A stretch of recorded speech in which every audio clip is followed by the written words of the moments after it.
Programming Throwdown, episode 185, Workflow Orchestrators. Take it away, Patrick. Welcome to another guaranteed to be fantastic episode. That's right. Yeah, it's money back. Yeah. I nailed it. We've been doing this too long. Okay. I'm going to try something a little different. I was thinking about this. I don't have a good formulation of it, so you can sort of help me. All right. But it's sort of been coming up in a number of things. And the sort of most obvious one is when people talk about venture capital, which is investors, mostly tech investors, and they invest in 100 companies, but really they're expecting sort of 10 to do really well. They're hoping the rest don't, they just assume they basically go to zero. They kind of don't care, and then they hope 1 or 2, 1000x or whatever, and pay for the risk they take over the entire pool. And part of that is this sort of like asymmetric returns. And then I began thinking it pops up in sort of other things. People were talking, most recently I was listening to someone talking about health recommendations, like how much protein should you consume? And people have this, maybe you did this much, maybe that much, maybe, and they were sort of said, up to a certain point, it kind of, is very, very important. And then past another point, it's, you kind of get this like non-linear relationship. And then I began to think about it, and they kind of said something that led me to thinking about it in terms of work, which is if you set a certain target goal for how much you learn, in a given day, or continual learning, or how much output you want at work.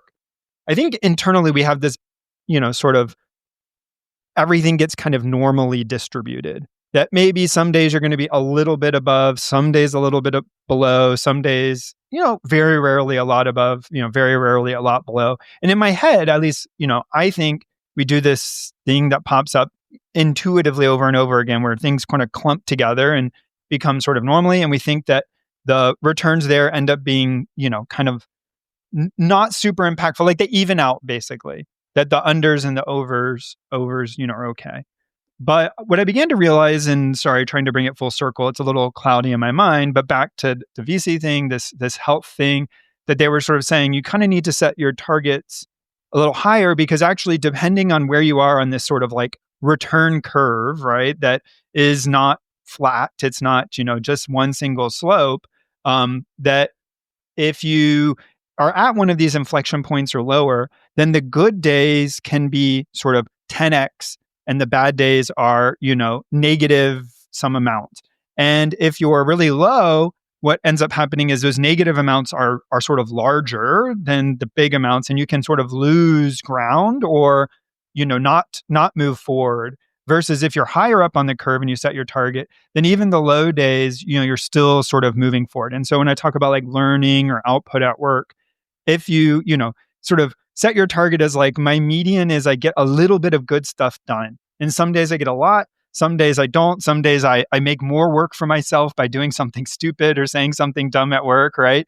You kind of think about this as like evening out to like slow, small steps.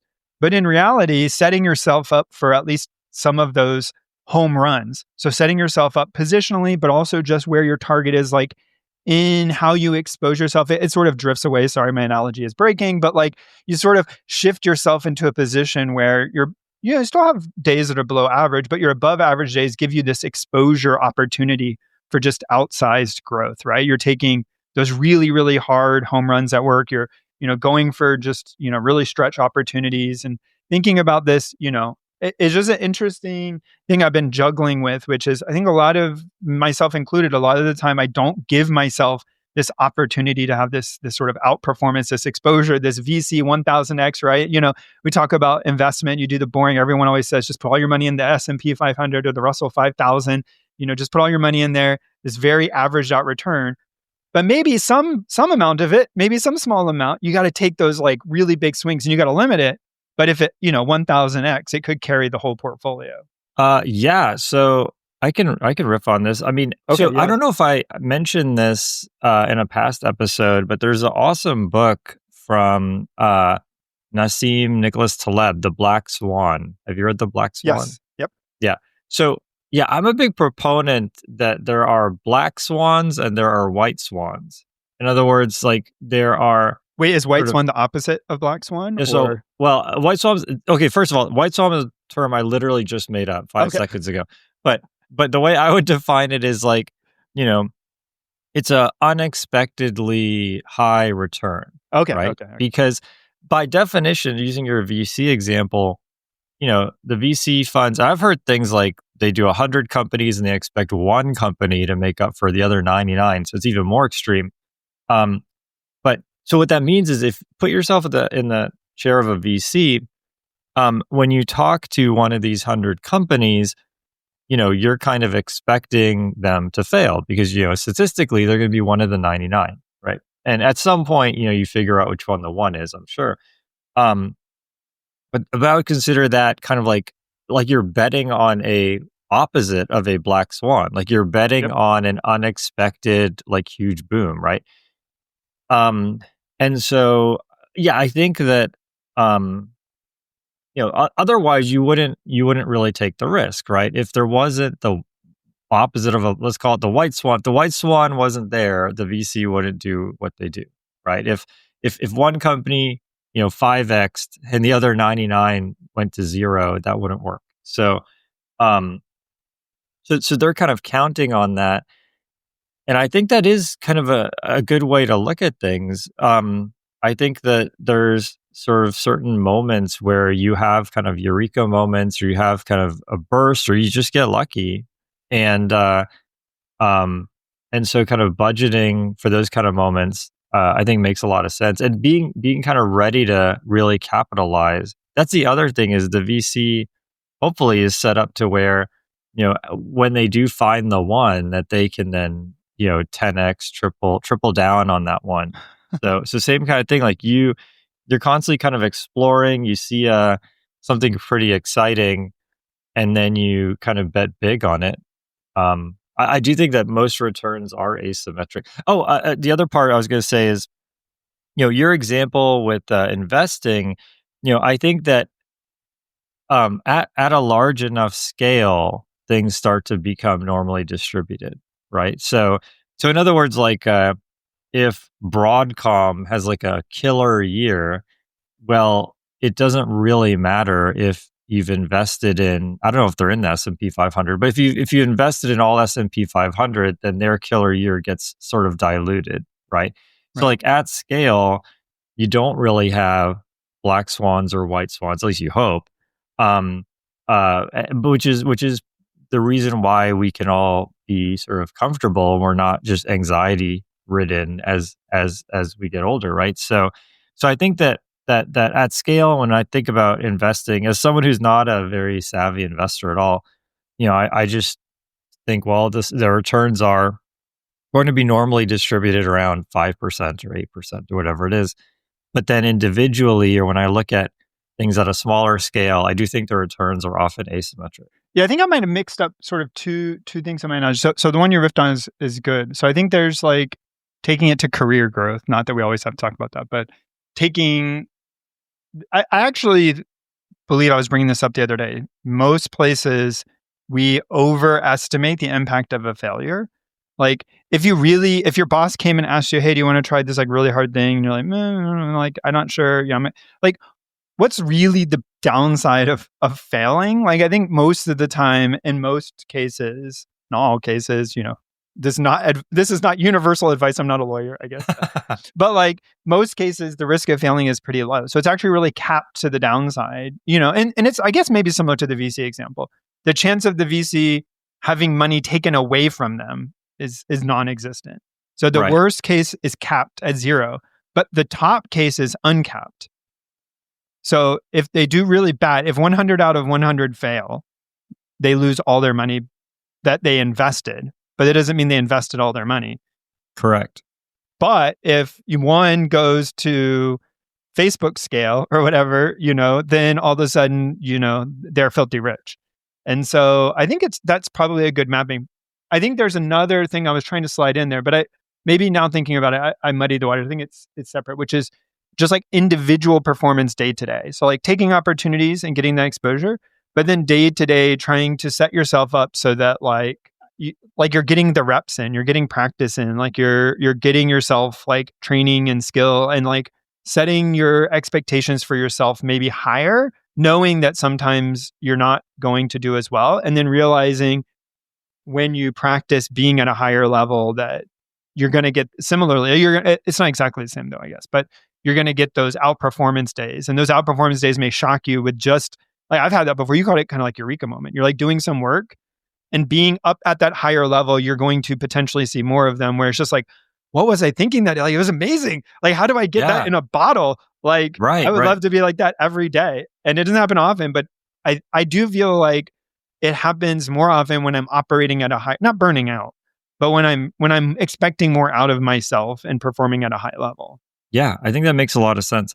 I think that similar to the VC, having that money to invest in the next round, like you also need to balance your work and life so that when you do have like that eureka moment, you can kind of really triple down on that and then go back to a more healthy state. So I think I don't know if we have a term for this in my family, but there is kind of like this notion like, oh, dad's going into some work hole, he's going to come back in like a couple of days or something. I call it the fugue, but yeah. The fugue? Yeah, isn't that like an organ thing where like the organ music gets really loud and like, Oh, look at you. I've never, that's an SAT word I've never heard. I have to look it up. Maybe, fugue state. Here we go. In music. Yeah, it's a fugue. A fugue state is a disassociative psychological, unexpected.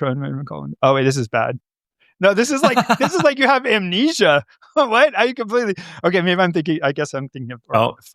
Patrick's going dementia again, girls. Oh no! Hang on. I don't know. Maybe I'm just using this wrong. Oh well. It's a word, like you said. Maybe you just need to define a new word. It's like a flow state. That's what I think. Yeah. Anyways. Okay. But yeah, I just made up a new word for it apparently because this doesn't match any existing definition. So if you use this, don't expect anyone to know what it is. Kind of, maybe this is too much of a segue, but you made me think of another thing. I used to coach, high level ICs at Facebook. So basically, obviously like I wasn't the highest level, so there's people above me and everything, but specifically people who are trying to go either from 5 to 6 or 6 to 7. I did a bunch of one-on-one coaching, and then I ran this thing called the IC Circle, where we would just do more like one-to-many coaching, but it was more of like a community type thing. And one thing really struck me. This person said they didn't want. This was one-on-one. They said they didn't want to go to level 6 because if you look at the stats, you're something like 15 times more likely to get fired if you're level 6 than if you're level 5, and for performance. And they're like, well, I kind of want to take this promotion. They also I think they were on a visa. I mean, it's definitely part of it. But they just felt like, well, my expected value is 0 if I get fired. And so keeping that probability low is actually, you're looking, I guess it's not 0. You get a job somewhere else. But I guess my point is like your expected value at Meta is 0 if they fire you, right?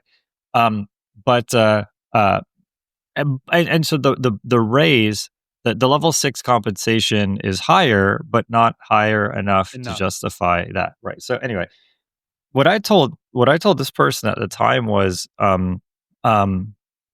basically, okay, I totally get it. There is, and I think there was kind of an issue with this. People at 6 and above just getting fired for performance. I said, but plan for the future. Don't really plan for the present. It's like, okay, the present situation is you're looking around and you're seeing the level 6s on your team getting sent home, but you can't kind of base the future on the present.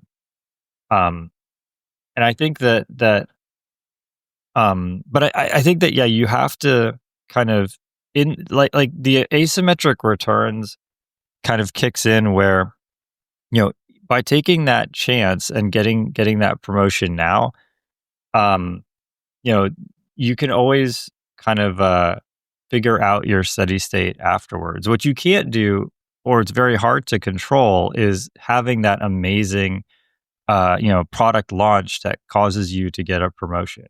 Like, in other words, if you have an asymmetric return and you don't capitalize on it, it might be very, very hard to bounce back from that. But if you do capitalize on it, and then let's say worst case, you get fired for performance at the next level, I still feel like that was the right call. And just to finish the story out, the person didn't get fired. They're actually still at Facebook happily at their level. So, I mean, this got talked about, not me, but by people in the field, financial people, when Facebook was doing the outsized bonuses for hiring AI people. I think they've toned it down now, but they were saying a little bit of a similar thing. There's an expectation of a continuing current state. So in other words, I don't have to take this right now because I could take it in 12 months or 24 months. And in reality, actually, it turned out it was like a window of like 30 days. Yeah. 60 days or something. It was like really short.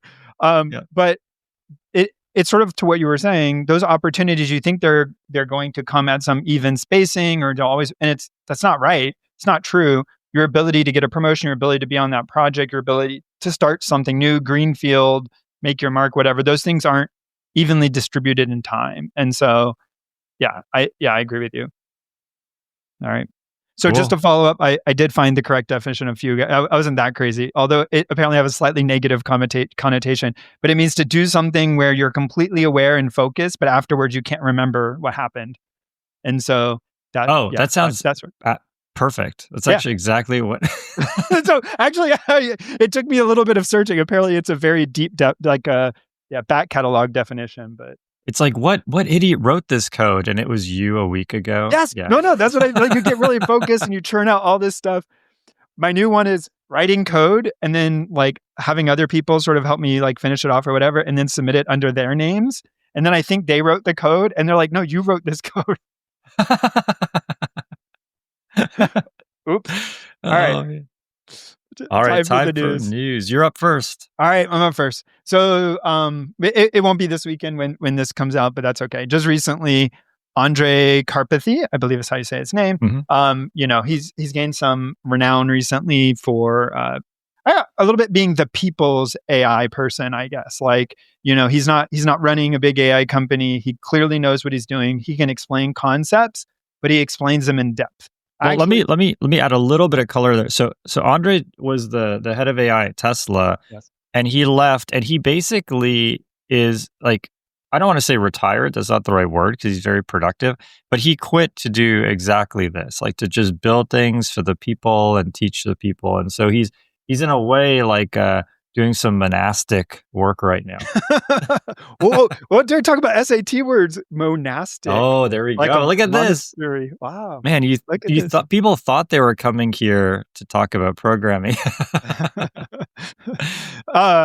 So in some ways, actually, I think to your thank you for that. Actually, that's color commentary is very good. I think our podcast tries to be, although I don't say we're as effective as this, something in a similar vein, trying to break down stuff for folks.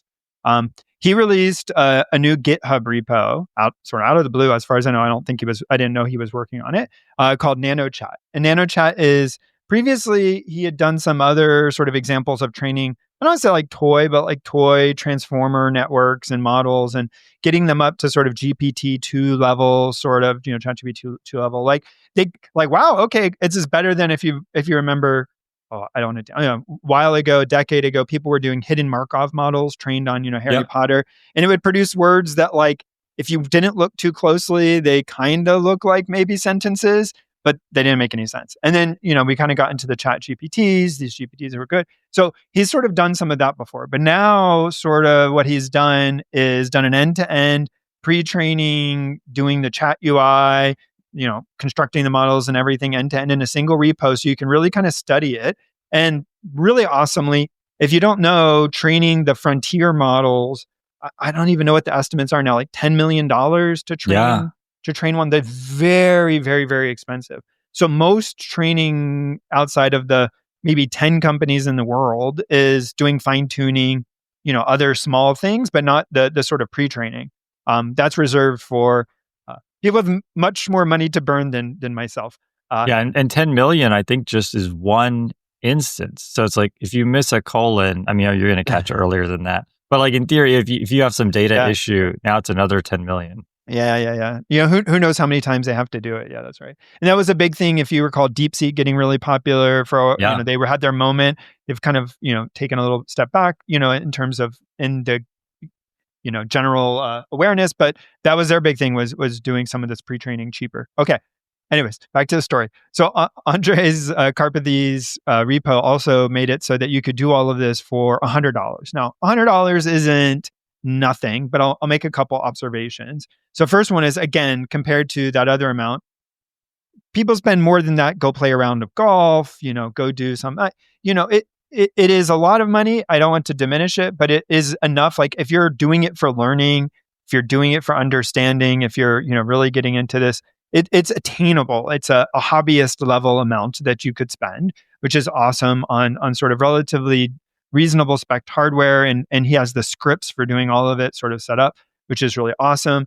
But then of course, the second observation I'll make is twofold. One, the cost for his stuff will go down if you wait, 6 months, 12 months. And I would expect it to be cheaper as new hardware and instances and supply come online.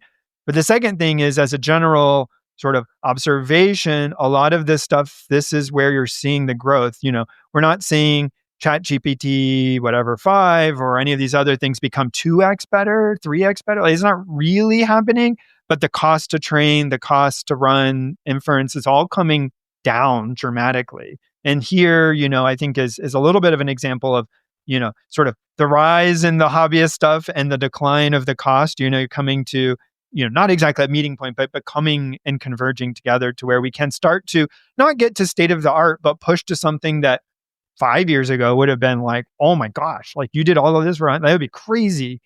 So it's a reminder of the insane progress we're seeing. Yeah, totally. Yeah, I think it's a really good kind of recap. Yeah, I mean, this stuff's super exciting. I think a lot of the innovation now is, and I think Andrej actually talks about this, is around reverse engineering the best possible prompt. I don't know if I brought this up, but no, I don't think we have. I had a situation at my current job about a month or two ago. We changed models. So a model that we were using was deprecated. And so we moved on to the next version of the same model. And the performance went way, way down, like really, really far down. Like went from maybe 80% to 7% kind of thing. And after a lot of debugging and kind of, looking at a lot of numbers, we realized that all we had to do was change so we had a prompt that was about 3 or 4 sentences in a paragraph. If we swapped the first 2 sentences, the performance went back to 80%. So basically, like the ordering of the sentences, the way the thoughts are, and it's not like it wasn't illogical the first way, right? It was 2 independent thoughts, and if you switch the order, massive improvement. And so what that says to me is that we humans shouldn't be writing these prompts. I mean, we write the first version, but like at the bare minimum, we should have a system that just like reorders them a few different ways and picks the best ordering, like somehow breaks them into independent thoughts and then tries different permutations. But at the limit, it would be, some type of feedback mechanism that's constantly updating all of these prompts. But that, I think, is where I'm seeing kind of a lot of the innovation. And I think it's because of cost. Exactly. As you said, when it costs 10 million to train a model, what we ultimately need, and I think NanoChat's a good way of getting there, is, a set of benchmarks and a set of models that are small and trained for very cheap. And then you can, learn some insight. Someone can invent the next thing, right? Like maybe it's SSMs, maybe it's diffusion chat models, right? Someone invents the next thing, and then it blows everything else out of its weight class, but it's still nowhere near ChatGPT. But it totally dominates the very cheap ChatGPT, and so then you could say, okay, this is now worth spending 10 million. I mean, I guess that's partly where I think the running local models, on your whatever home smart device, your personal assistant on your phone. We were just checking before briefly. There's a cloud outage this morning, so that happens from time to time. And so I think having some of these models run locally, and I think when hardware gets sophisticated enough and the models get distilled enough to be like absolutely actually useful in those things, I bet you see a lot more investment into that as like a focused product that you can have. Like, what is state of the art for a capped size model, not unbounded? Right.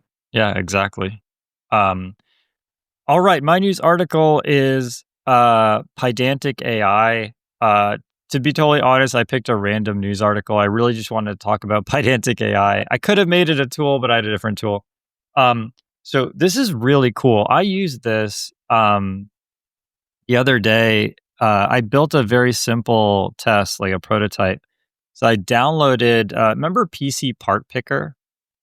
Yes. Remember that website? Yeah. I don't know if they're still around, but someone posted basically CSV files of all the inventory of PC Part Picker. So there's a CSV file for heat sinks, a CSV file for processors, et cetera, et cetera. And I use Pydantic AI, which is this way to build AI agents, which we should probably do an entire show on. But it's taking off, and I think it's very interesting. And I only give it access to one tool, and the tool is DuckDB. We've probably talked about this. Actually. Yeah. So the tool literally is you can you pass in which CSV file you're interested in, video, cards, CPU, etc., and DuckDB SQL query. And this AI tool opens that CSV, runs a query, returns back the results. And so that was it. And so this whole AI agent thing with Pydantic AI, it was like 80 lines of code or something. And now I have this thing where you can ask it to build you computers. Like you can literally type in, hey, I want a computer with the NVIDIA GPU, at least 16 gig of VRAM for under $2,000. And it will actually build a computer for you out of all those parts. And it runs SQL queries, and you can actually see all the steps. Like first it runs like a describe select on each of the CSV files so it can get all the schemas of them all. And then it starts running queries. Sometimes it'll type in a query that doesn't compile. DuckDB will like send an error back, and Pydantic will actually catch errors and turn them into strings and send those strings back to the AI. So the AI like got an error and was like, oh, I need to change the query. And it did. And it eventually gets there, and it generates like builds PCs that are good. So but I just found this amazing, and I'm sure there are other tools out there, but I couldn't believe how in just a matter of hours I was able to go from nothing to all that. That is really cool. And it's really like commoditizing. Like, yeah, it's coming to the fact that we can do that, and it's super cool. Yeah, so if you're doing agentic stuff, this is the same company that made Pydantic, which is which is kind of like a data class system that's very popular and really well done. Actually, it's the same people made SQL model and Fast API and like a ton of amazing libraries. So this is also walking in good footsteps. My next news article is something that I actually botched, and then it was amazing how it was amazing before it was amazing. Okay, here we go. So I saw this news article, and it was 1,000th Starlink after a launch this weekend from SpaceX. So all the Starlink satellites up, and it's been actually a huge thing. Like the amount of money they're making. It's a private company, still owned by SpaceX, but the number of subscribers they have, like as far as like a tech story, it's actually really astonishing. Would love to have invested, would invest. It's private, so it's a bit of a thorny issue to try to get access. But this is a great idea. I'm really for it. But saw this. I was talking about it that there's 1,000 satellites, and then I was like, wait a minute. Hang on, let me look at this again. And it's, it was 1,000 Starlink satellites had been launched in 2025 so far. So Yeah, what I thought was crazy. like, yeah, what I already thought was amazing is like, oh, there's 1,000 of these satellites, orbiting around. How cool is this? It's like, no, that's incorrect. There's been 1,000 launched to this year. So then wait a minute, how many are there? And it's like 8,400 and something in orbit. There are so many in orbit now that actually every single day, 1 to 2 Starlink satellites incinerate back into the atmosphere from sort of end of lifing, which is expected. So they put them into, relatively low Earth orbit. So their orbits, there's a little bit of air friction, whatever, they naturally decay. They're meant to do that. You don't want them staying up forever and, getting obsolete and then just drifting around as space junk. So I actually think they do a process for, intentionally sort of making it so they'll deorbit deliberately rather than just, chaotically. But basically, there have been so many gone up and going up that 1 to 2 every single day are just basically burning up. And it's still this like insanely lucrative business doing all this crazy stuff. And there are 8,000. Found a visualizer you can click and actually see all of them because there's, sort of orbit information is known. And it turns out orbital mechanics is like well understood. So you can actually just go and visualize the entire like mesh of all of the orbits, which is very well planned to get nice coverage.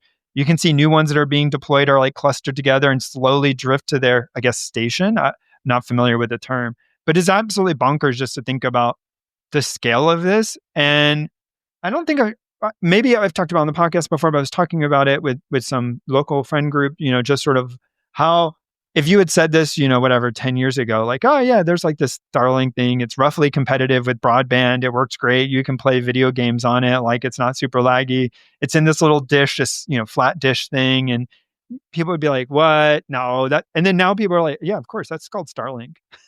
Like, yeah, I have that at my cabin. Yeah, so, it's phenomenal. Do they have coverage in the ocean, or how does that work? Is it the kind of thing where it's only in places where that can be populated, or is it literally I think circumnavigating? They have slightly different fee structure. I'm not clear if it's because they can or because there's a reason, but no, people have it on like their ships, on their traveling RVs, wow, on their boats. Yeah, and now this weekend or whatever they're demoing, and I guess maybe some people still don't know this, but there was like a couple weekends ago or whatever, they were talking about one of the airlines, I want to say United or American here in the United States, was going to be putting Starlink dishes on all of the planes, which they've used a different satellite provider. So if you've ever gotten satellite on an airplane, it's not very good. Yeah. But now they were like flying this reporter up and sort of they were able to take a FaceTime call and it felt like normal. And they were like from an airplane. And they were just like, their mind was sort of like blown that, flying through space. I think Elon Musk even ended up retweeting about it. And he's like, well, if you're traveling, whatever the orbital speed, I won't quote it because I'll get it wrong, of a Starlink satellite, he's like, even airplanes look basically still. And so, that makes sense. Flying through an airplane, like, oh my gosh, it's moving so fast. Aren't there going to be all of this? And he's like, no, they basically look like they're standing still because we're flying so fast. Wow, that's incredible. And so it's just this interesting sort of normalization of what is just absolute. It's rocket science, right? Like just all of this stuff, being up there and going around is. Do they? So when the Starlink satellites are shuttled, is that shuttle reusable, or like how does that work? Yeah, so they do the Falcon 9. So if it comes back and lands normally on the barge, so they go up, launch it in the second stage, the top part of the rocket as a fan go up, and they don't relaunch that. That's the new thing, the really big one that they make a big deal out of Texas, the Starship and the booster that goes with that. The full thing is supposed to be reusable. So that's like where they see the future. But for now, the first stage, which has most of the, more of the rocket engines and everything, basically goes up and then comes back and lands. And those are the videos you see. And so that's why they're able to part of why they're able to put so many satellites up in orbit. But there is some portion of the launch vehicle that doesn't get reused. Got it. Makes sense. Cool. All right. My second news story is the introduction of the apps in ChatGPT and the ChatGPT Apps SDK. I feel like this is really powerful. I feel like there's something here. So just to explain at least how I think of it, because it's still very early. Basically, And I don't have a lot of details on it yet. I don't think they even kind of have a lot of details yet themselves. But the way I imagine this working is, let's say you ask ChatGPT to play your favorite song, or you ask it to buy eggs from. I guess if you say let's say buy eggs from Walmart, right? Um, so right now, if you do that, ChatGPT is going to say, "Hey, I can't do any of these things. Would you like me to do something else?" It's always so polite. It's like, "Would you like me to just talk to you about eggs?" But in the future with these apps, um, you will install the Walmart app, and when you ask a question, the OpenAI folks will figure out from your question whether they should route that question to an app or not. And if they decide they should, it gets routed, and now Walmart, which probably is using ChatGPT anyways, but like now Walmart gets your question, and they're poised to handle it differently. So, for example, if Walmart gets your question, they could order the eggs. They have your identity from you being logged into ChatGPT, and so they can order the eggs, and eggs show up at your house the next day, which is pretty cool. I do feel like this is kind of like a new kind of app store moment, which is pretty exciting. I do feel like we'll kind of look back on this and say, oh, like I wish I'd built like whatever the most obvious app is.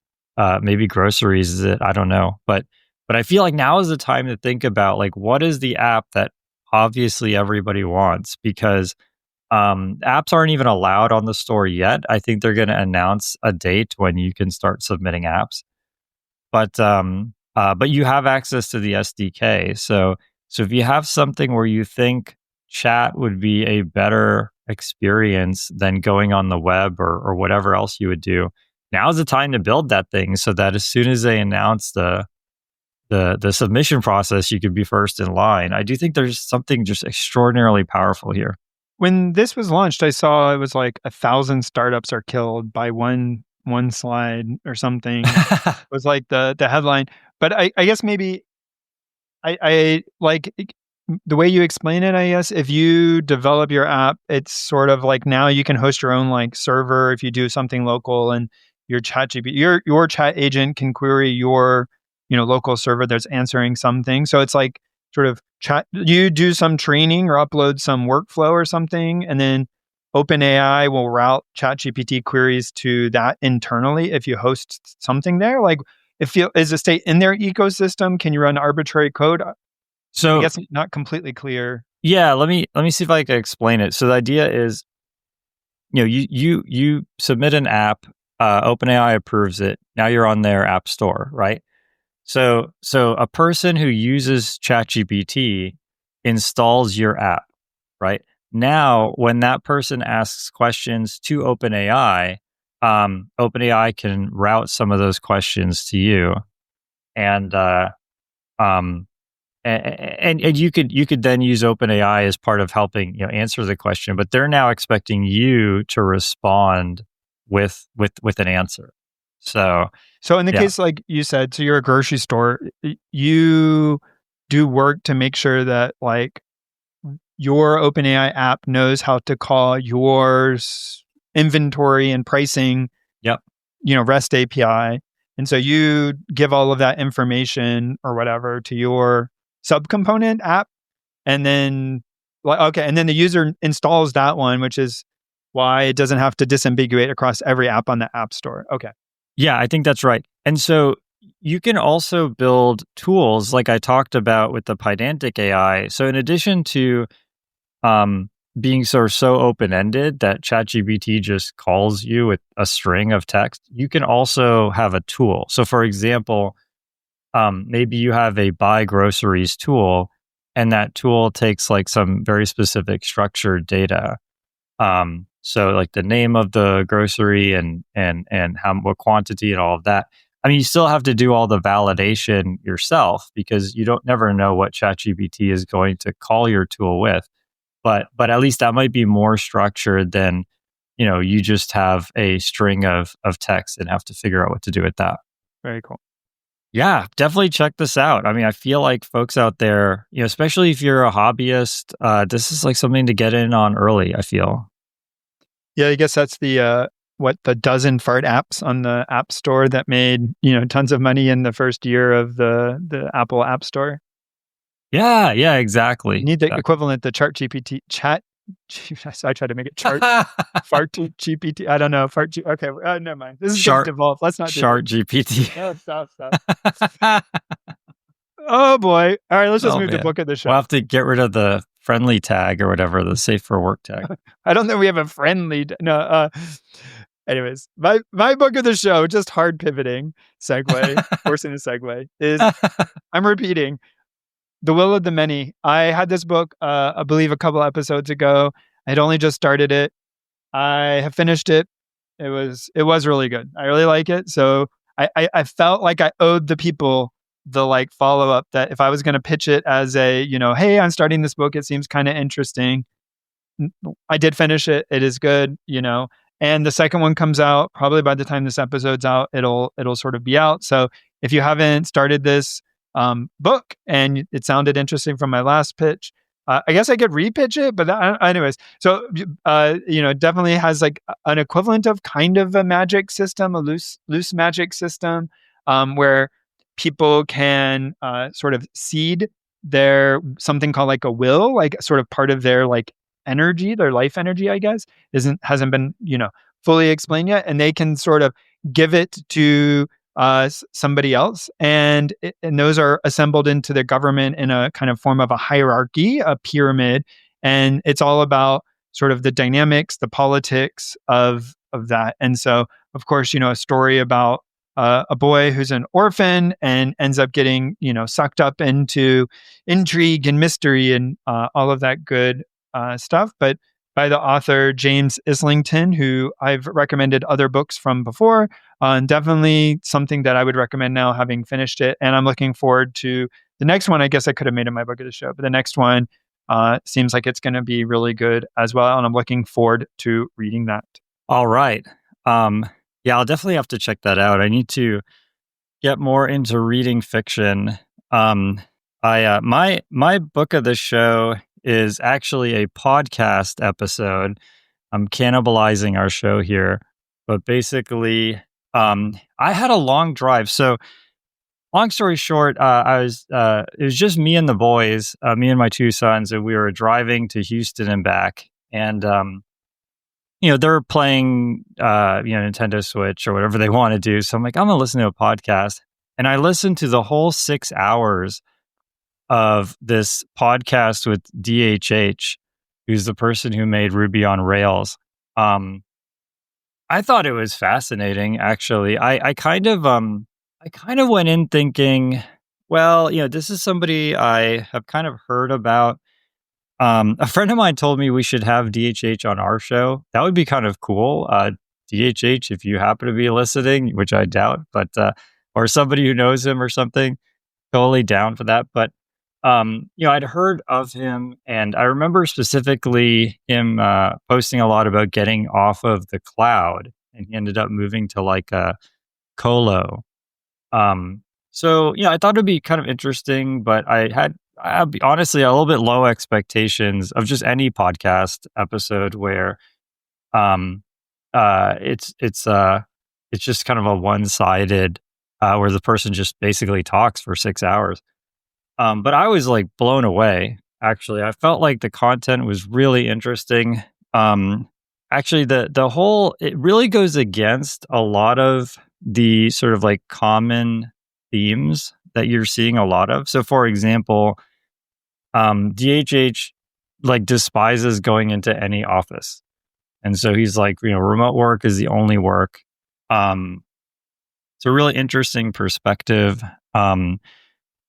He talks about how to make remote work well. He's been doing this for decades, right? So he gives a lot of perspective on that. The company, which I think is called 27 Signals, they took $0 of funding. So they basically bootstrapped themselves by doing by doing contract work. So they did contract work until they had kind of enough money, and I guess maybe they structured the contract work in such a way where they could share the IP, and then eventually open source the IP, and it became Ruby on Rails and all of that. So $0 of venture, $0 of anyone investing. And he said something kind of interesting. He said, people gave me a hard time because they say, well, you their product, which I forgot the name. Oh, Basecamp. So their product is Basecamp, which is similar to Jira. And people say, look, you could have made Jira. Your product is actually like in many ways better than Jira. And Atlassian is like a giant company, and you're this tiny company. And his response was interesting. It's basically like, it's a tiny company, but I own half of it. And like Jason, who's his co-founder, owns the other half. And actually like owning 50% of a tiny company is awesome. And I have more than enough money and all of that. And it was like a real kind of like, I guess like it is also like, I keep wanting to think of the word monastic, but it is kind of like totally antithetical to everything you see on social media. Everything on social media is, look at this big round we raised. No one ever says, look at this $30 million we raised. We only had to give up, 70% of the company. Like no one ever says that part of it, right?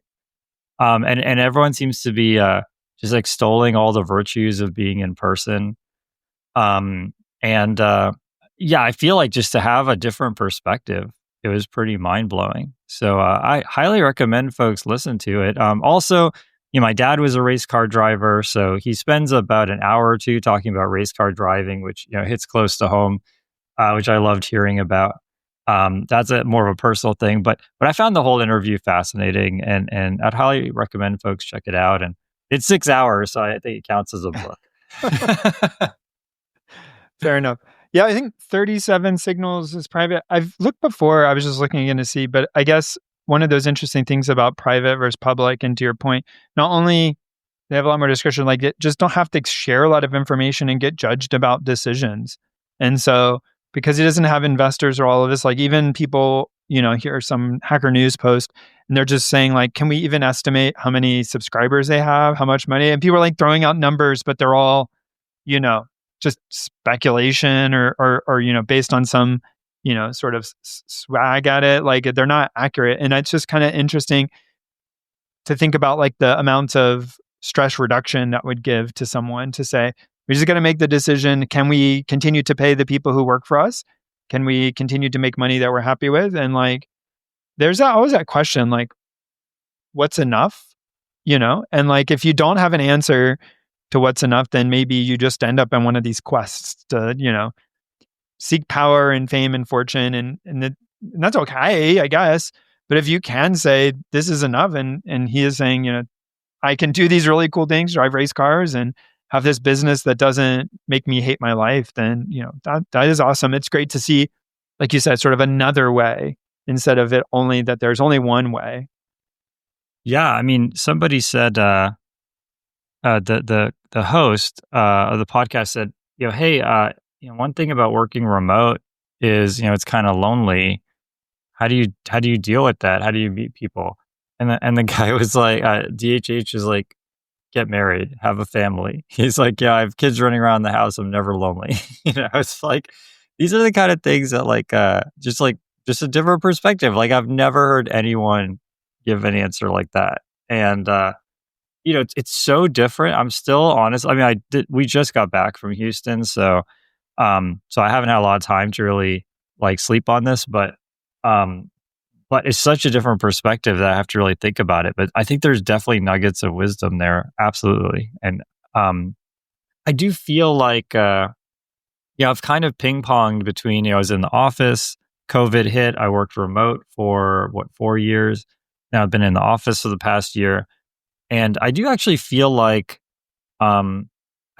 remote is better in many ways, but it has to be done correctly, and you have to be in the right situation. So I think remote where there is an office and like 90% of the people are in it, I think that's hard Of course, you can make it work, but I think socially, like it takes a lot of. You have to be very active on managing that. I think remote, where everyone's remote or in the office, it's you're on Zoom all the time, anyways, because there's always this is okay. This is my perspective. Everyone's remote. Everyone's remote because you go into the office, but there's the Seattle office or there's Bob who's remote. Like as soon as you have more than one office or a single person in the company who's remote, now you're remote because you're on Zoom all day anyways. I guess my thought here is similar to what I was saying before. I don't think there's one right way. I think, to your point, it's situational, it's company by company, it's person by person. Some people hate, like, I couldn't be at home, it's noisy. Other people are like, I can't stand the office, it's noisy, people dropping in on you. Like, it's, for almost any statement, someone will say the same statement in positive and negative light. Yeah. And so, like anything, how do you want to say it? My thought is you're going to have to try really hard to prove that there's a singular right answer and no nuance. Anytime someone comes and says remote work is the worst, it doesn't make sense, it never works. Or if someone says, and the office is dumb, it never works, we should all be remote. Like, whenever you make a statement with no wiggle room, those are always the hardest to defend, right? And it's like, come on, there's got to be a gradient here.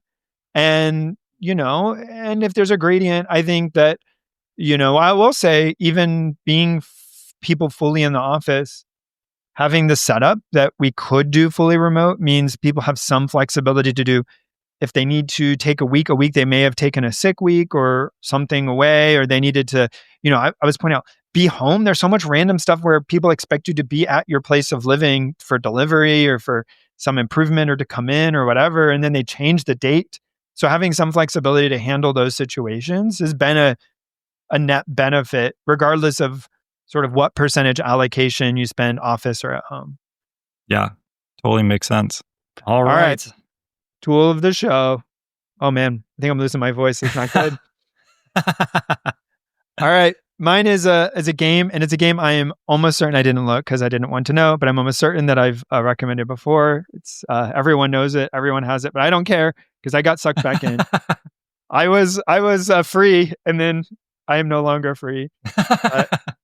I've been playing Factorio again, and not even, although it looks amazing, not even the Space Age DLC.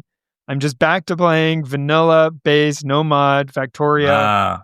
I've been playing it on my Switch, and it's always like a little awkward. It's so much better on the PC with the keyboard, I will admit. But once you get into the groove and you're like on an airplane, which I was recently a couple times, can sit on the couch with the family, when they're watching some show you just really don't want to watch for the fifth time in a row, which whatever. Anyways, like if you can quote the show and like what's going to happen from the kids show, you've seen it too many times, which means they've seen it even more than you, because you haven't watched it every time they've watched it. Yep. Anyways, I'm sucked back in. Factorio, if you've not played it, you either are going to assume it is either going to be work or amazing, or you won't understand it. I guess those are the three outcomes. Be like, this is just like work, it sucks, I don't want to work. Or you're gonna go, I don't get it, this is like weird and just like, this is not fun. Or you're gonna be like, what? Yeah, fugue. You're gonna spend 10 hours and then you have no clue what happened. I posted about a month ago. I had a close friend who's trying to grow his Twitter presence and just actively trying to do this.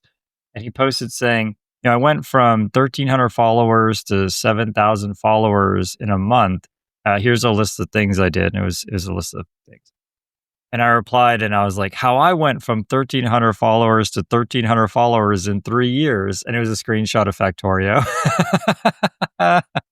But Factorio is amazing. I mean, it's so satisfying. It's like got to be one of the most satisfying feelings, like building a factory. I have a confession. I have played probably, I don't want to look how many hours. I don't actually, maybe the Switch does track. I don't know how to look. It's not prominent like on Steam. So I'm not sure how many hours I played. I've never launched a rocket. What? Really? Is that bad? It's bad, right? I need to do it. It's become like a goal. Like before I stop this time, I have to do it. I just always do other stuff. I don't know. Wow, that's amazing though. Actually, it's amazing that like you have built all these intrinsic rewards, you know? It's like, oh, can I give us an example of something that took you a long time that wasn't rocket No, enabling. it's not. No, it's worse than that. I play for a while, I start to get to like a good, and it reaches like there's always some place, and it's always a little different where you need to like do a bunch without like a good progression. So you can like progress early game, progress, and I'm getting better, I think, actually each time. And then I go away for a while. I'm like, I don't have time to invest to like double my output here, build another one of these, or get a blueprint working, or get the bots going. So I just like I put it away for a while, or I get busy, and then I come back. I'm like, I don't remember where anything is, so I just start a new game, and then I just like start over, and I just like do with all the improvements. So it's just like whatever you call it, like greasing the groove. Like I just keep playing the early game over and over again. I don't know, That makes sense. That makes sense. It's bad. I'm a bad person. Like I need to finish the game. There's so much the developer put in I haven't even experienced. My kids play with creative mode where you're not even a person. You could just build anything anywhere and it's unlimited. And you kind of like teleport around the map and they just build random things with it. I turn the biters, like the biters are there, but they won't attack you unless you attack them because yeah. I don't know. It's too anxiety inducing, man. Well, I mean, you probably know this, but the construction robots just totally changed the profile of the game. Like I have mine, like near the end game, mine will be set up where I'll have basically stamps that like stamp an entire screen's worth of content. And so it's like, like 4 robo ports, a bunch of these like, electric towers, and then a bunch of solar panels, and it just stamps down. And then because the roboports are part of the stamp, it builds the roboports, and then it can build the next stamp. And so I'll just walk across the screen stamping like hundreds of these, and then I'm like done with power. It's like, okay, well, I don't have to think about power for the rest of the game.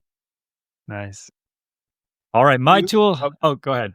My tool of this show is nip.io, which is apparently a great way to get in trouble at work. As I still have no clue what this is. So this is like I could see why workplaces wouldn't like this, but I'll explain what the tool is. So the idea is there are many places where you can't use just an IP address. You have to use a host name. And so you end up in your code writing all these things like, oh, if I'm local, then use like this IP address, otherwise use this host name. Or you end up in weird situations where, like, if you're running on Kubernetes, then the host you want to talk to is just called database, and you can like ping database, curl database, like from the other nodes in that Kubernetes cluster.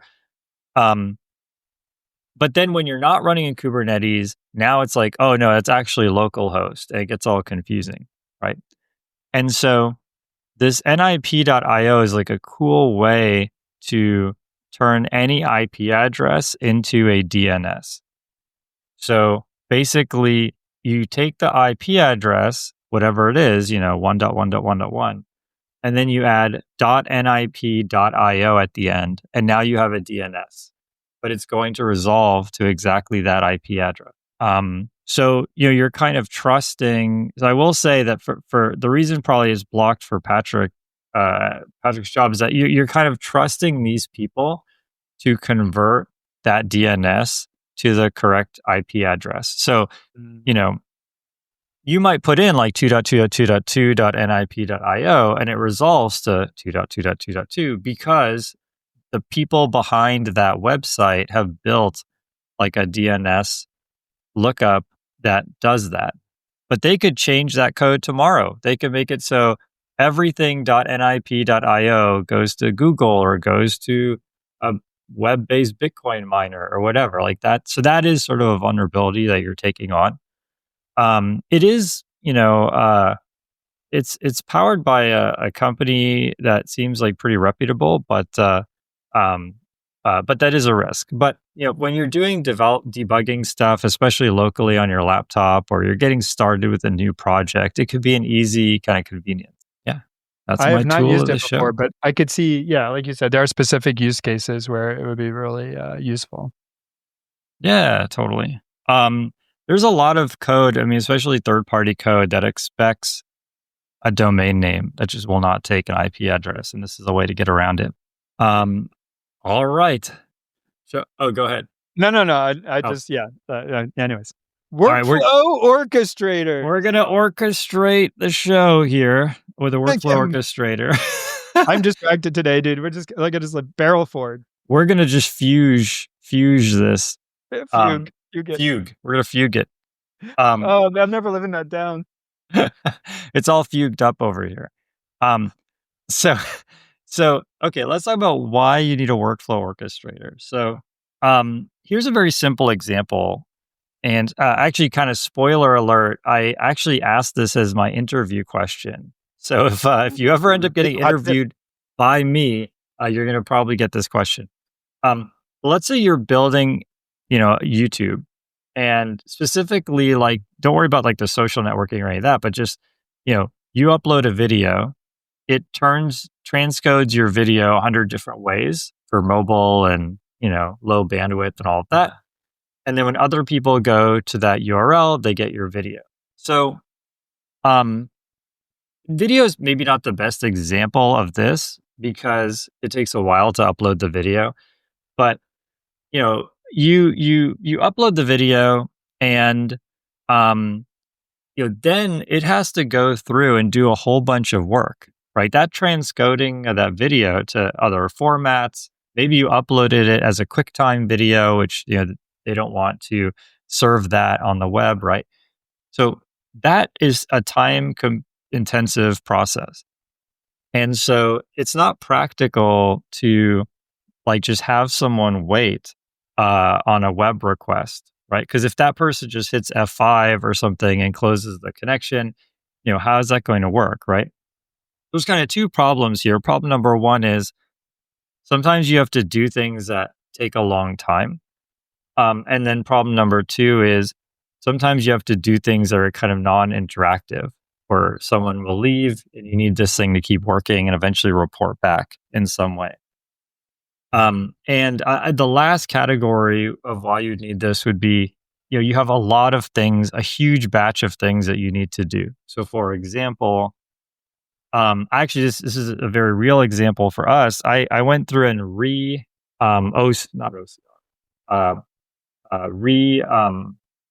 transcribed all of the episodes of Programming Throwdown.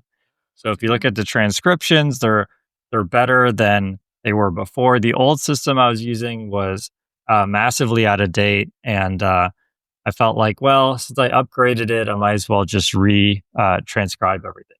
And so, we have 180 some odd episodes, 184 episodes. And so that actually is expensive, but even if it wasn't, it's, a batch job that I have to just submit 100 of these and just tell me when they're all done, right? So that's the basic reason why you'll want to use a workflow orchestrator. Under the hood, they all work more or less the same way.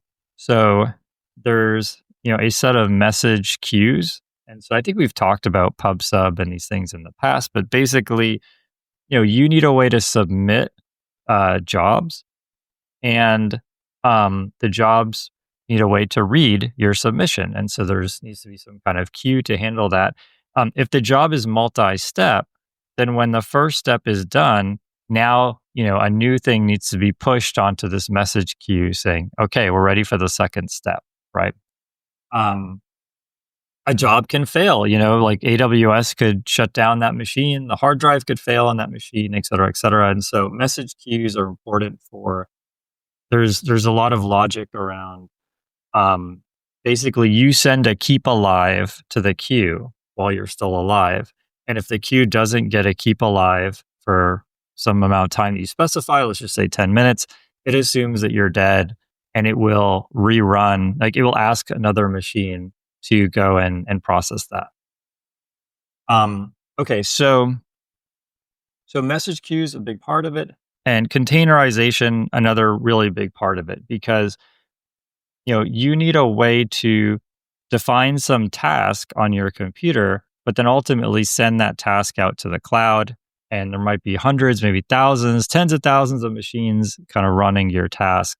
And so it's not practical to like sudo apt-get install some package all those times. So there needs to be some type of containerization. And then also the workflow. So the thing that, you know, tells the overall system what tasks need to be run and which ones depend on which other ones. That also needs to be put in the cloud somewhere and containerized. And so that's the second ingredient. And the third and final ingredient is some type of worker pool. So some type of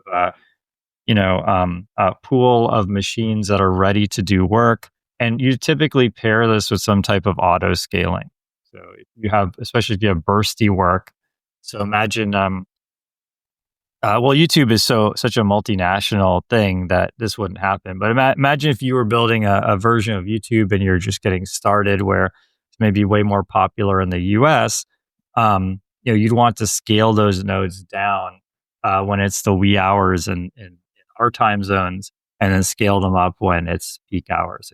Yeah, I think that becomes important too for, something going viral. So if your website goes viral, you want to capture the signups, you want to capture whatever, right? So, but I think in that case, if the things people are signing up are doing are kicking off these workflows.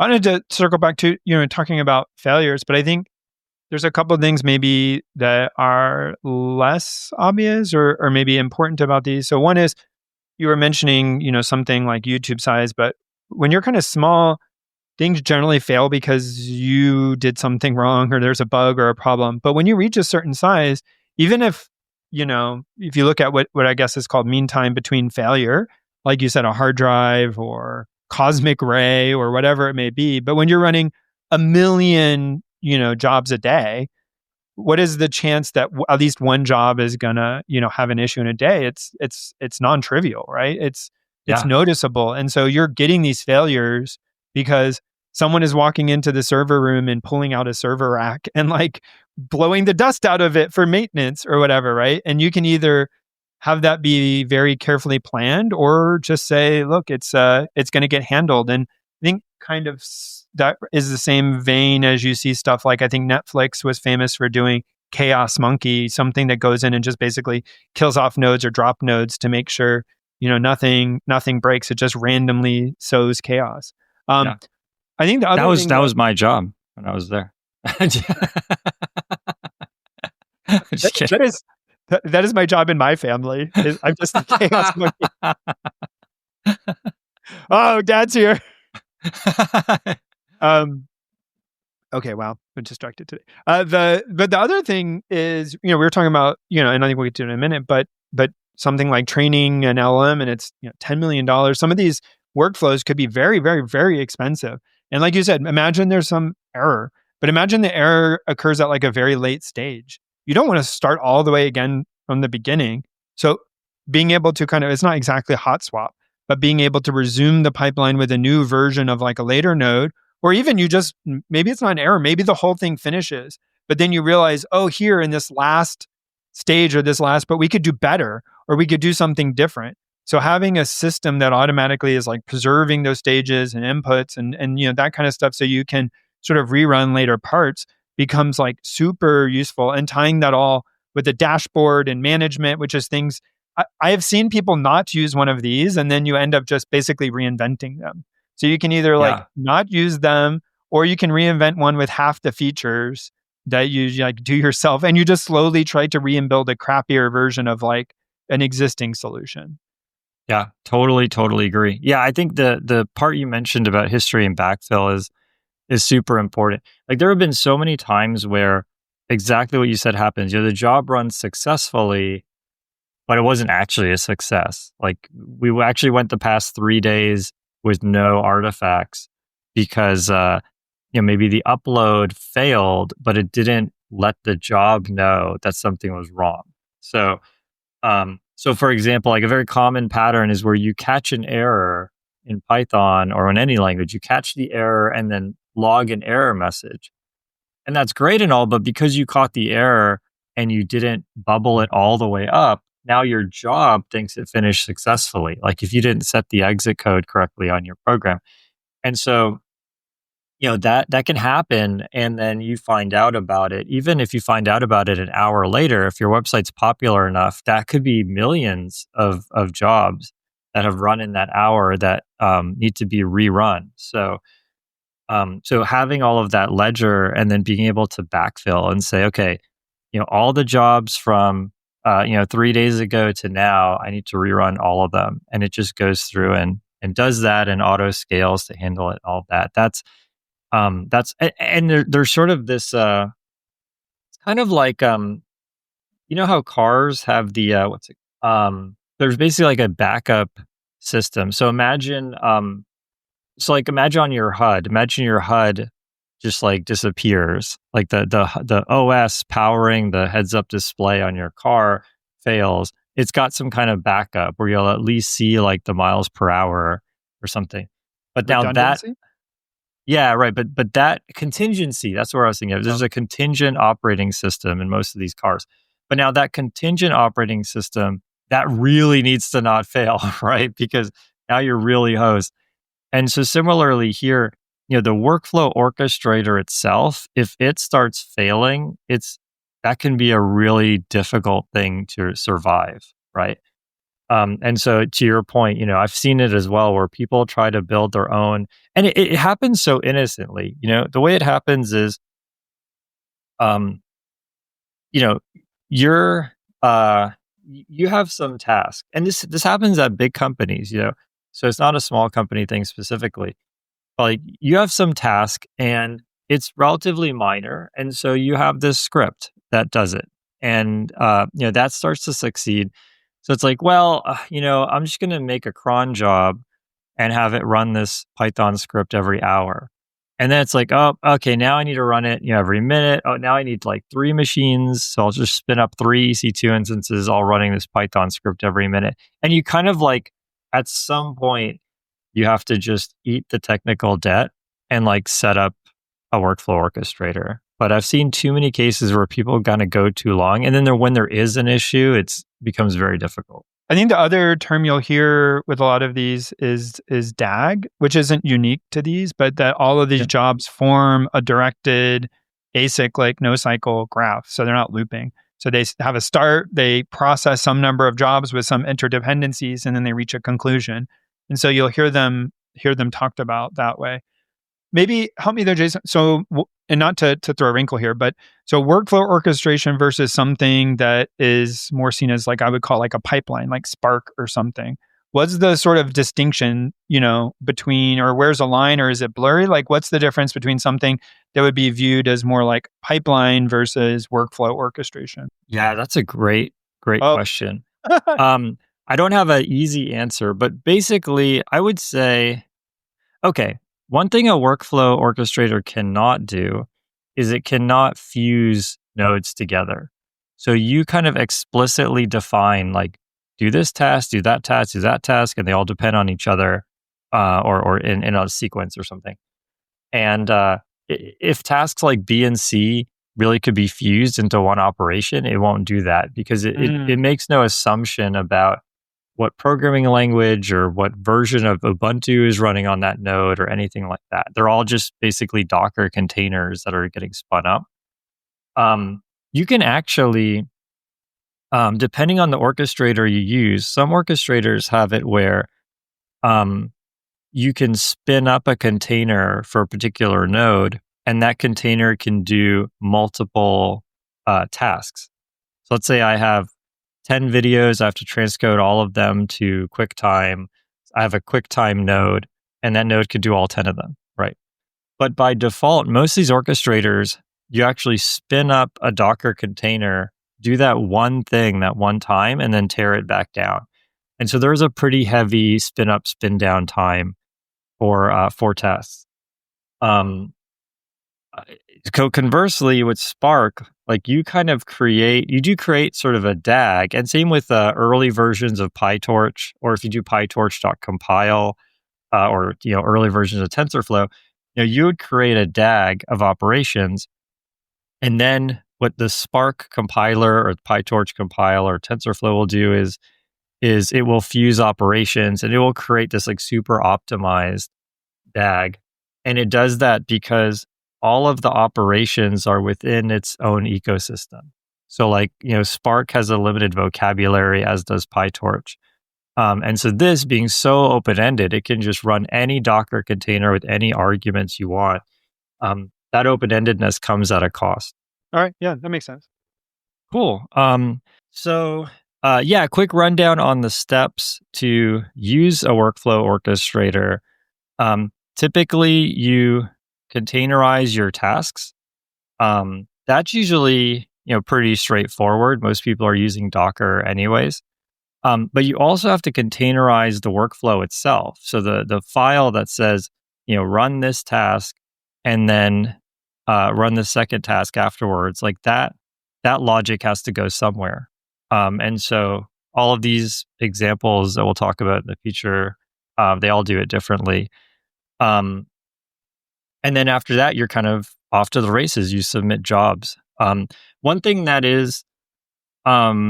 varies a lot from orchestrator to orchestrator is how to pass data among the tasks. So the early versions of these, the only way you could pass information was through arguments. So job one finishes, and then it's allowed to inject some command line arguments into job two, but that's it. And because it's a command line argument, you can't stick like a whole JSON blob in there, a large JSON blob or anything like that. You couldn't put an image in there or something. And so what you have to do for these early ones is use something else to store everything. So, the task transcodes the video, and then it doesn't pass the transcoded video onto the next task, which may be like sets a flag in a database saying it's ready. But what it does, it puts the transcoded video into some object store like S3 or something else. And then all it passes to the next task is maybe a unique ID of the video. Later versions, they allow you to pass arbitrary data, but under the hood, they're doing the same thing. So when you pass like a pandas data frame or an image or something from one task to the other, under the hood, it's actually storing it in S3 in some temporary bucket, which has like a low retention policy, and then pulling it back out for the next. But yeah, that's all there is to it. So it's really not that hard. I would say this is in the category of things that kind of like functional programming languages, where it's kind of a unique paradigm. If you've never used a workflow orchestrator, it can look very daunting. But once you've learned one, now you kind of can do pretty much all of them pretty easily. I haven't used one, but looking forward, I a lot of these names are familiar. So, wait, really? You haven't? Well, what about like a proprietary one or something? I'm sure you've had something. I guess that's true, but I feel like it's a bit different. Like if someone else already has like all of this set up, I've sort of been a part of one of them, I guess. So other people sets up this stuff, and I, define some portion of some code that needs to run, and someone is sucking it up into a container and running it. Yeah, in that way. But I've never sat down and had to write in the language of describing the workflow as an example. That makes sense. Yeah, at Meta, we had something called Datastorm, which is very similar to the ones we'll talk about next. But I never worked on Datastorm. I was mostly a customer. But they all are extremely similar, and I think a lot of these cases, like Datastorm's an example.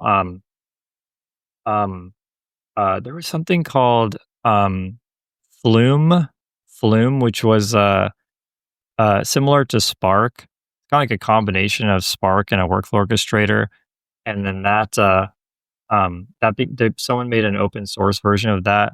But yeah, I think most people will encounter workflow orchestrators. It might just be a homegrown one instead of one of these ones. Yeah, that's true. But the big big market share ones are Airflow. Airflow is an Apache project. I don't know the history of Airflow, but it's kind of the 900-pound gorilla in the room. So if you're on AWS, there's something called MWAA, which is managed. I don't know what the W is, but the A's are Apache Airflow. And basically, you don't even have to set up Airflow yourself on any computer or anything like that. They just do everything for you. It's kind of like RDS for databases. So RDS is an example, like you don't have to like install Postgres on a machine yourself or anything like that. They have the same thing for Airflow. Airflow is, legacy. It's doesn't have a lot of the features of the other ones we'll talk about, but you can feel confident that Airflow can do almost anything. Like if you can't get it done in Airflow, what that means is of the thousands and thousands of developers, nobody's tried to do what you're trying to do, which is maybe a sign that you're doing something wrong. It's kind of in that category where too big to fail, I guess. But it is legacy. I think it's originally in Java, and because Airflow is so open ended, it's not hooked into any one language that well. I would say is my biggest detractor of Airflow. Some other examples, I used Dagster a lot. Dagster is quite nice. I think it's Python only, or if it's not, there's maybe a REST API that would be pretty ugly to use, but it's really meant for Python. It's nice. It gives you little decorators, so you can decorate functions as Dagster nodes. And so when a function calls another, if it calls a Dagster node as a function, it'll return back a future, and Dagster kind of handles all of that for you. So it kind of pauses the operation of your function, calls that dependent task, and then comes back and gives you your function back, which is pretty clever, pretty cool. So Temporal is they actually just raised, I think, a Series B. I'm going to double check. Yeah, they raised 2.5 billion is their valuation. Series C they raised. And it's pretty cool. So it's kind of a different take. You don't have the dashboard, you don't have a lot of the things we talked about that are important. But it just gives you the bare thing that really matters, which is being able to run a function and know you're going to get an answer regardless of how long that function takes. So Temporal would be a good thing if you're building your own workflow orchestrator. I think Temporal would be a good thing to build it on top of. And it might even be that Dagster uses Temporal. It's very possible.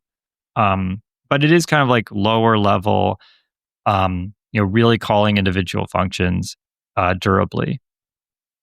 Similar to Temporal, there's Apache Ray. So Ray comes from this company called AnyScale. Ray is also pretty low level. So you're calling individual functions, and it has to be kind of in Python, and so it's hooking in at a pretty low level, kind of like Temporal. The thing that's really powerful about Ray is just how unbelievably fast it is.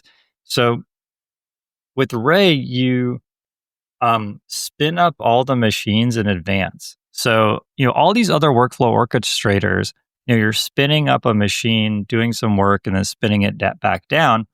With Ray, you spin up a whole cluster.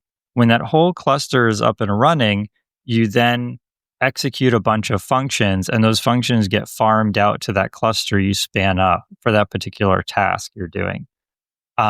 And so it's a fully connected mesh of machines.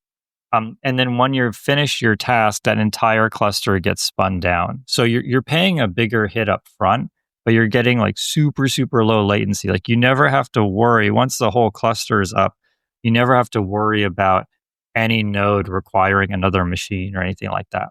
And the final example I have, which folks should know about, is Kubeflow. Kubeflow is similar in a sense to Airflow. The big difference is they've integrated a dashboard where you can upload different statistics. So for example, Airflow is a dashboard where you can monitor the jobs and see, oh, I have 5 failed jobs yesterday. Kubeflow has that too. But Kubeflow allows you to like each run have a dashboard for that specific run.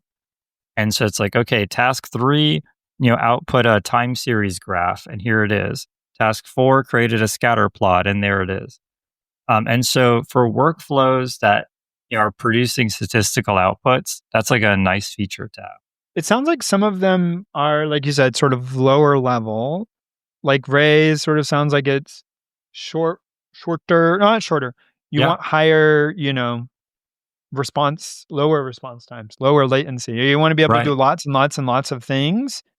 You want to sort of shard them all up and have them sort of distributed. And then other things, like you were sort of saying, like transcoding a video or something, you pretty much want to like do a bunch of data reading, do a bunch of processing, kind of do a bunch of data writing, as far as like externally. So you're sort of dealing with large blobbed objects in very long run times. And so it feels like there isn't a generic solution that just sort of like meshes over all of it, which I guess kind of makes sense. And as you were sort of saying, I think whether one sort of container can be multi-purpose or whether you really are needing different containers for all of the different jobs probably plays a huge role in sort of like how easy or hard it is.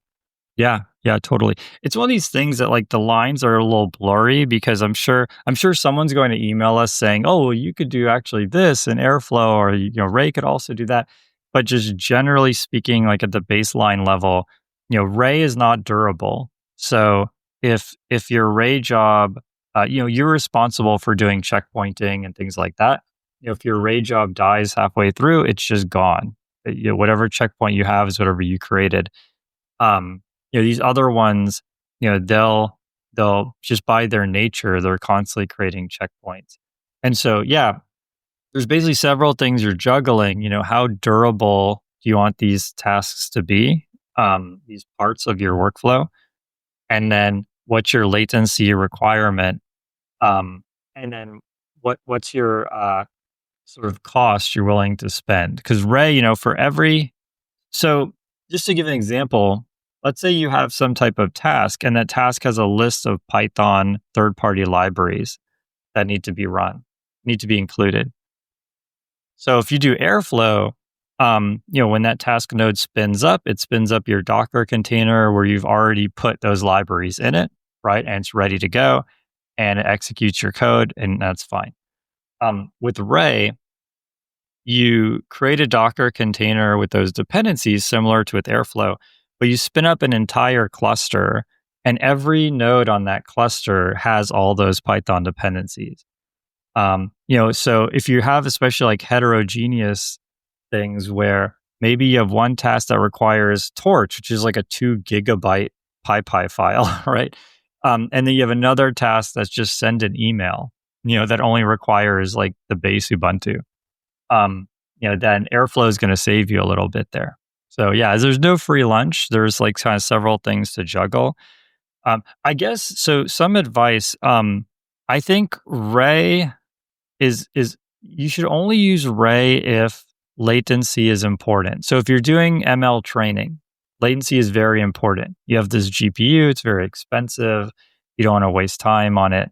So that's why Ray is extremely popular for training these AI models. If you're doing ML stuff or things where you're producing a lot of graphs and a lot of those artifacts, I think Kubeflow could be a good choice.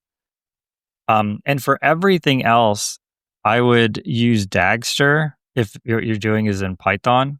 Otherwise, I would use Airflow. So that's sort of the workflow diagram of which workflow orchestrator to pick. Yeah.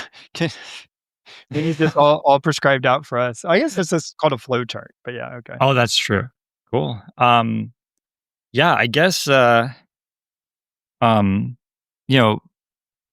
like things to avoid other than rolling your own orchestrator is I think you can go the other direction and kind of make things super complicated with auto-scaling and a lot of these other things. I think you can take baby steps with these things. Just like anything, you can kind of start getting into it and end up diving super, super deep. and saying like, oh, I'm going to preload the nodes with these packages. And at the end of the day, like, you want this to save you time. You don't want this stuff to cost you a lot of time. Makes sense. Thanks for the overview. Yeah. Deep dive? Yeah, the education. Yeah, this is a good thing to learn, folks. I think this is super, super useful. If you are like looking to get started, imagine you have a website that's that has any type of job that needs to get done. I'm trying to think of a good example. Like you have a website that just OCRs pictures. Someone drags a picture into your website, and you send them back some text or something in an email. And nowadays, OCR is so bloody fast that like you can just respond instantly. But let's pretend like we're still where that took a long time. Just spin up Temporal. I think it's relatively easy to stand up. I think they have a managed service too that's very reasonably priced. And say, look, like I'm going to call this function to do the OCR, and that function is going to do the OCR and send the email. And I'm just going to wrap it in Temporal, and now it's durable. And that could be just an easy way to get started. Cool. All right.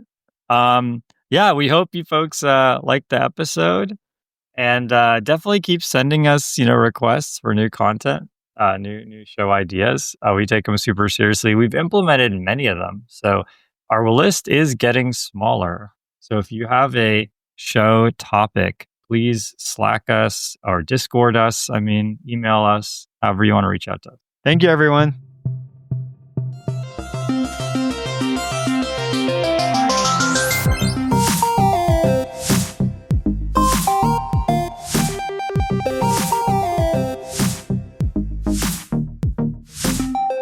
Music by Eric Barndollar. Programming Throwdown is distributed under a Creative Commons Attribution Share-alike 2.0 license. You're free to share, copy, distribute, transmit the work, to remix, adapt the work, but you must provide attribution to Patrick and I, and share alike in kind.